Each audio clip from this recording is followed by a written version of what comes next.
The goal with this activity is to really loosen up the torso, work on your rotational mobility. Here's what you're gonna do. Pick a side, either side. You want the legs about less than 90 degrees of hip flexion. Arms are gonna be about this height, so I don't want them in front, I want them up here like this. And what you're gonna do is you're gonna roll in this particular position. Here's how you wanna set it up though.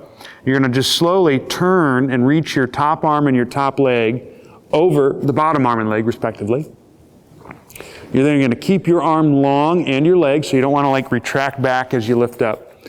And you're gonna lift arm and leg together like this. Eyes stay on the fingertips.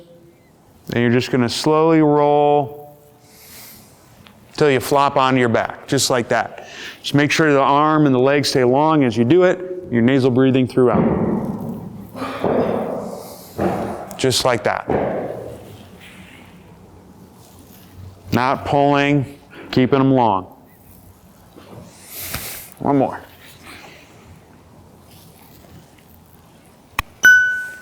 That's how it's done. Give it a shot.